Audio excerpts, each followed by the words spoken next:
Good morning and welcome to Miracles on Monday with Mary Ellen. It is a brand new Monday of a brand new week, and it's also the beginning of a brand new month.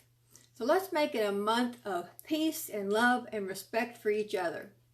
You know, it's a beautiful day here outside Chattanooga, Tennessee, and today on Miracles on Monday, we have the miracle of courage.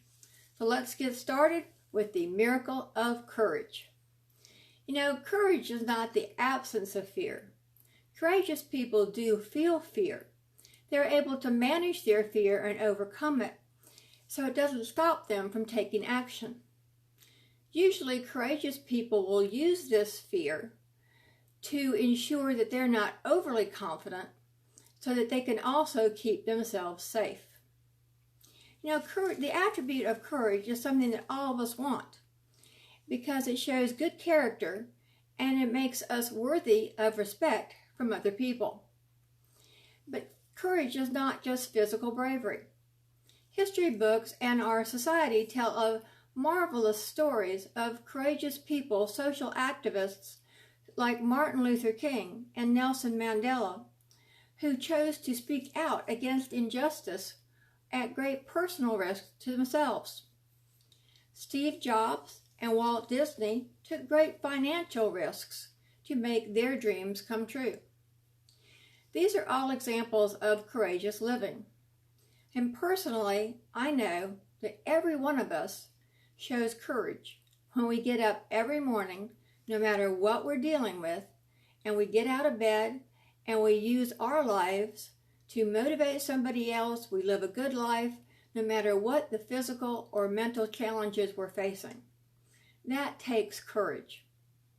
You know, when you feel fear, yet you choose to act, you show courage. Now, a great example of this we're brought up with as we're kids is in The Wizard of Oz. You have the Cowardly Lion. And of course, he overcomes his fear to fight the Wicked Witch. You know, in Proverbs in the Bible, it says fear and courage are brothers. And they are. And you have to always remember to keep yourself safe. You know, Steve Jobs had a quote. He said, "Have the courage to follow your heart and intuition," or like I like to call it, your knowings. These attributes know what you truly want to become, and everything else is secondary. Now, Walt Disney is another fine example of not following what anybody else told him. People told him he was crazy to do a theme park based on his cartoon characters and to make all the movies he made. Well, where would we be today without Mickey Mouse and Donald Duck and all the great theme parks and all the great movies he made? You know, when you continue on your mission and persevere in the face of adversity, you show courage. Nelson Mandela is a fine example of this because he was courageous and persevered even despite being jailed many times.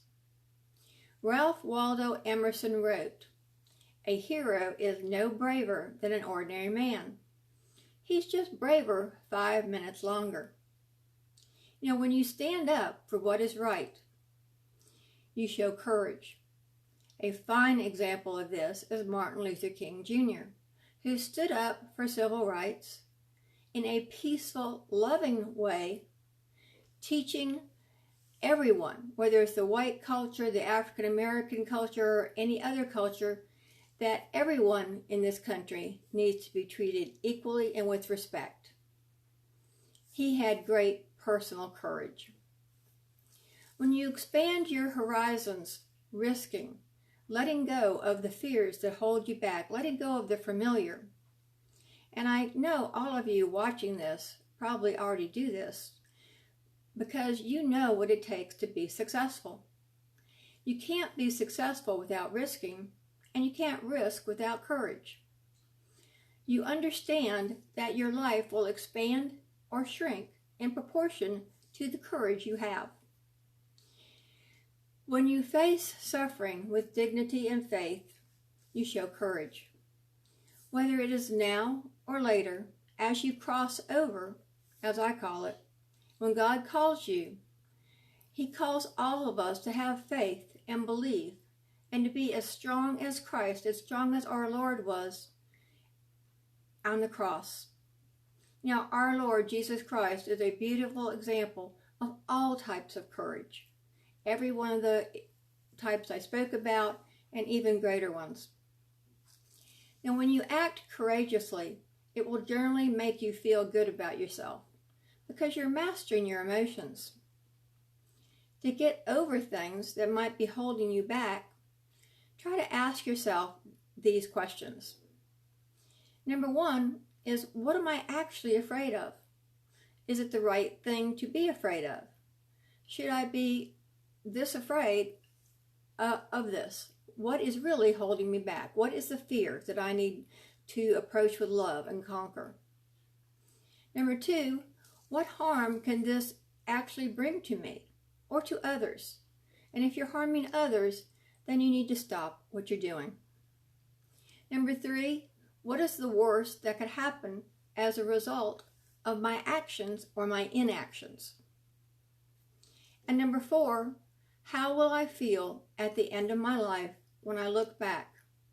Will I say to myself, I've lived my life courageously and I lived my life with values, or not? You know, your choice to have courage, even when things look bleak or your back is against the wall, can bring to life the strengths within you that you don't even know you possess. The most successful people will tell you that there are times when courage was the only thing they had left. And it was because of their courage that they survived to become successful. Courage is the finest expression of the human spirit, an inner strength that stands taller than the challenge standing before you. Often it is not the giant of a person who displays the greatest courage. It is the weaker, more vulnerable against us. Your personal courage may not be known to you, although one day your courage will be tested. And I'm sure all of us have been tested in our lives so far. The man who stands and faces and does the right things at the right time, showing confidence under difficult circumstances, shows courage. That was said by Aristotle in the year 1115 BC, long time ago. I'm going to leave you with a little self-talk about courage. Now say it twice so you can maybe write it down, put it on your refrigerator or your mirror, and keep it with you, maybe even teach it to your children. The self-talk is, I know having courage is a choice, and I choose to have courage. I stand strong, I have courage, and I go forward with the determination and the inner strength to rise above any challenges I face. Once again, the self-talk is, I know having courage is a choice, and I choose to have courage. I stand strong, and I have courage, and I go forward with determination and inner strength to rise above any challenge that I face. Thank you for joining me on Miracles on Monday. Don't forget to join me next Monday when I will be talking about the miracle of having heart. What does it mean to have heart, and how can having heart help you in your situation? And don't forget to get a copy of Truth, Taking Responsibility, Unleashes True Healing on Amazon. Makes a great gift, and I have another book coming out real soon. So go ahead and buy this one now. I'll see you next Monday, and thank you so much for being here today with me. You are all such a blessing.